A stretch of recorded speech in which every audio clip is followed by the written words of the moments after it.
चाहे लाख लोग मिल जाहीं, हमसे तुमको बहुत है, तुमसे हमको नहीं।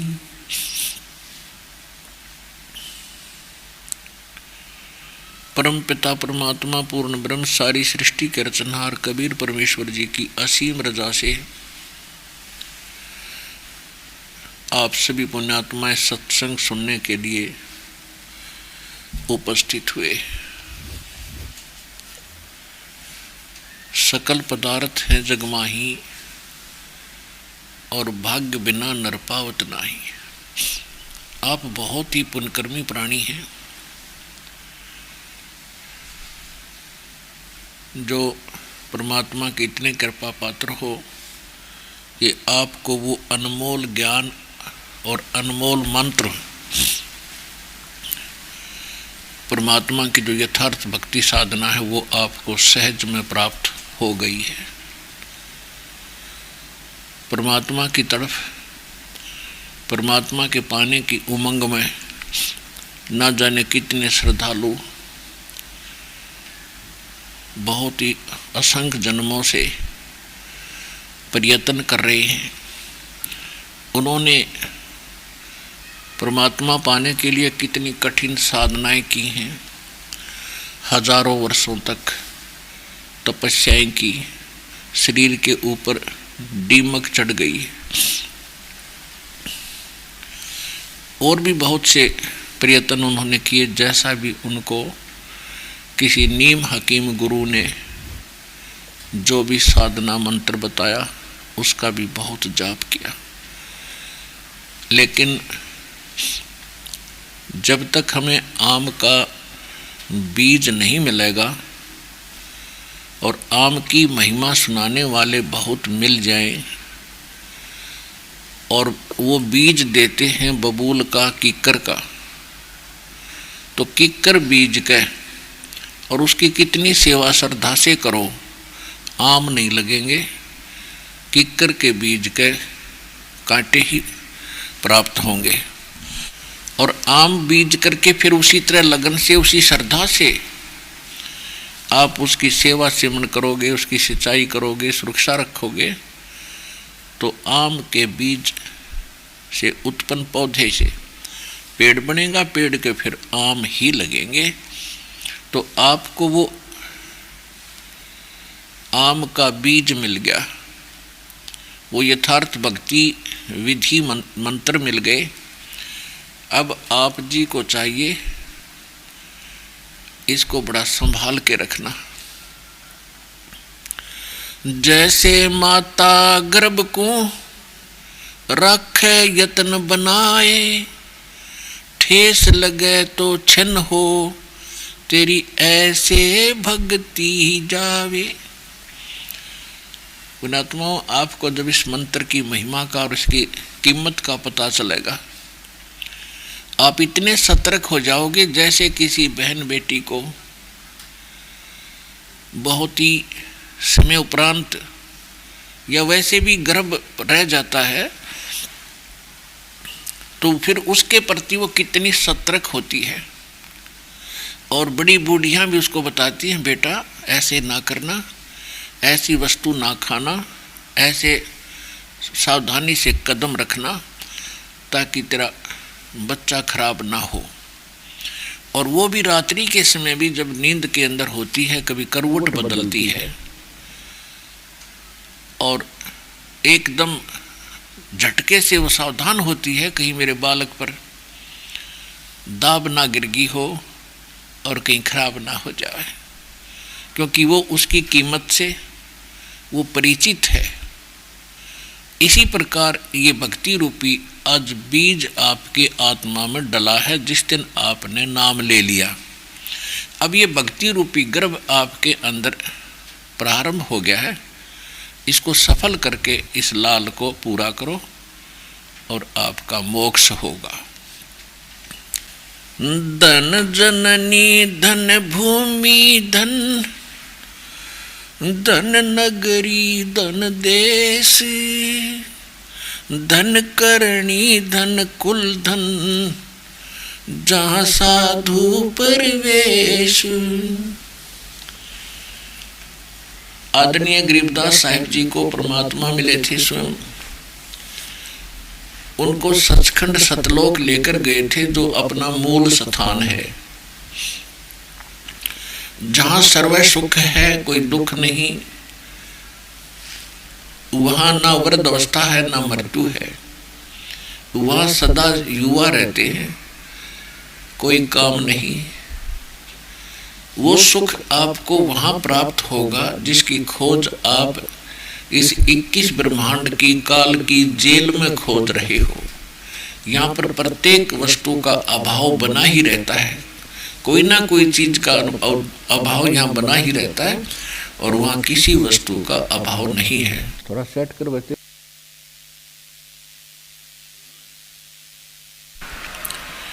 तो आदरणीय गरीबदास साहिब जी को परमात्मा उस स्थान पर लेकर गए, वहां से वापस छोड़ा, अपने से परिचित करा, यथार्थ ज्ञान उनको दिया, उनका ज्ञान योग खोल दिया। उसके बाद आदरणीय गरीबदास साहिब जी ने परमात्मा से प्राप्त उस ज्ञान को हमारे लिए कैसे वर्णित किया है। धन जननी धन भूमि धन, धन नगरी धन देश, धन करणी धन कुल धन, जहाँ साधु परवेश। गरीब संत सुरसरी चलत है, मारू देश बहंते, बागड़ मंज बिलास हो, ऐसे नदी सुरसरी संत।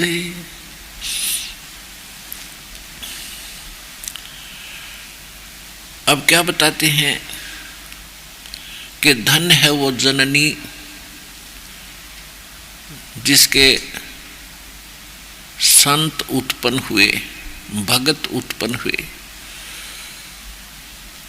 और धन है वो भूमि जहाँ पर उनका जन्म हुआ, और धन है वो नगरी जिसमें उस संत भगत का जन्म हुआ, और धन है उन अक्षेत्र के लोगों की शुभ करनी, शुभ कर्म, और धन है वो कुल जहाँ पर संत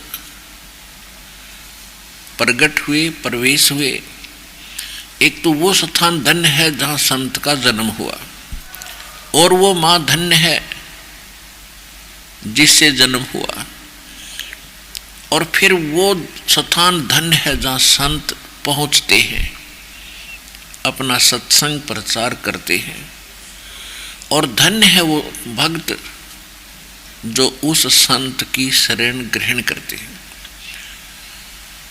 तो क्या बताते हैं कि जैसे बागड़ देश में, बागड़ देश उसको कहते हैं जहाँ पर कोई सिंचाई साधन ना हो किसी प्रकार का भी, तो वहाँ के व्यक्तियों का जो जीवन स्तर होता है वो बहुत ही कमज़ोर और बड़े निर्धन होते हैं, और उस बागड़ क्षेत्र में यदि नहर पहुंच जाती है तो फिर उनका कितना जीवन परिवर्तन हो जाता है, कितने सुख उनको होते हैं, बढ़िया फसल होती है, बढ़िया मकान बना लेते हैं, रहन सहन उनका अच्छा हो जाता है और वो सुखी हो जाते हैं। तो इसी प्रकार जब तक हमारे अंतःकरण रूपी इस धरती में, इस बागड़ में, हमारी आत्मा के अंदर, अंतःकरण के अंदर जब तक हमें सतभक्ति नहीं मिलती तो हम कंगाल होते हैं,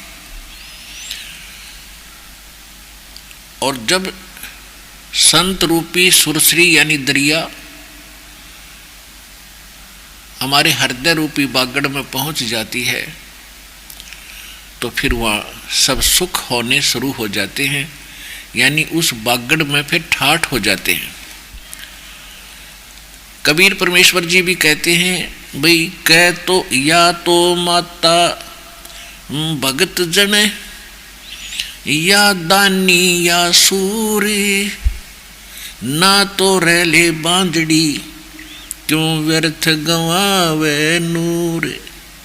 कि या तो माता भक्त संत उत्पन्न करे, या कोई दानी यानी अच्छे धर्मात्मा बच्चे हों, या सूरवीर हों। सूरवीर के अंदर एक विशेष गुण होता है, वो किसी को सताता नहीं, और किसी को कोई सता रहा हो तो वो उसको सताने भी नहीं देता। और इसलिए कहते हैं या तो ऐसा व्यक्ति हो जो ना दुख दे और ना दुख सहन करे, ना आसपास के उसके शरणागत व्यक्तियों को दुखी होने दे, दुष्टों से बचावे। या फिर भगत हो, या तो माता भगत जने, या दाता या सूर। सूरवीर, दाता माने दानी। ना तो रले बांझड़ी, क्यों व्यर्थ गंवावे नूर। अगर ये 3 क्वालिटी के भक्त पुत्र उत्पन्न नहीं करती है तो इससे अच्छा बांझ भली क्यों अपने शरीर का भी नाश करती है कुतरू पाल के।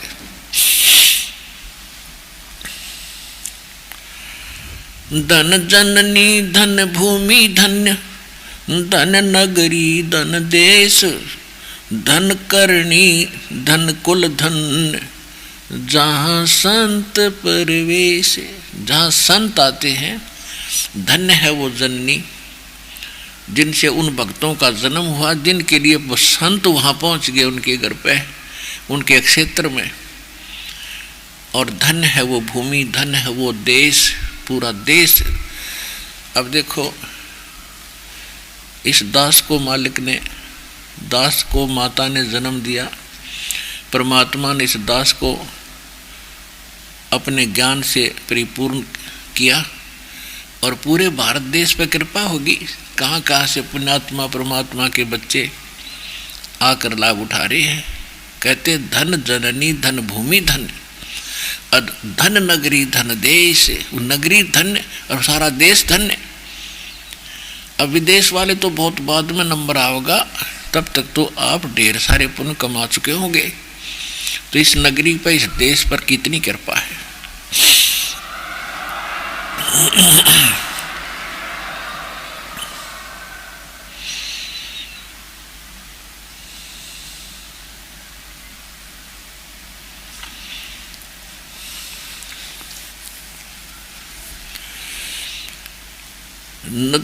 संत सुरसरी चलत है ये मारू देश बहंत,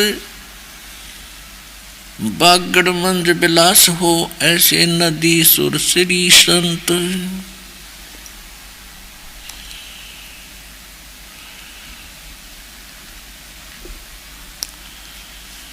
अब परमात्मा कहते हैं साधु संत एक जनसाधारण से नजर आते हैं, लेकिन उनके अंदर एक विशेष परमात्मा की पावर होती है।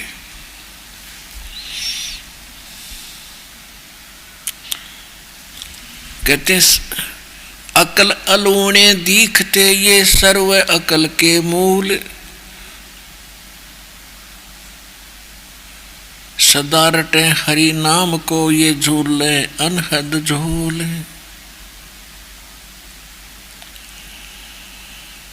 अपने आत्माओं, जैसे आज संसार के व्यक्ति सिर्फ ये बात जानते हैं कि काम करो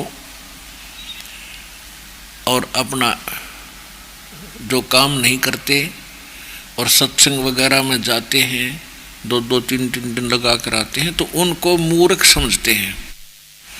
तो उसके विषय में सूक्ष्म वेद में बताया है कि अकल अलूणे दीखते, अकल अलूणे बिना अकल के, यानी मूर्ख नजर आते हैं साधु संत भक्त समाज के लोगों को।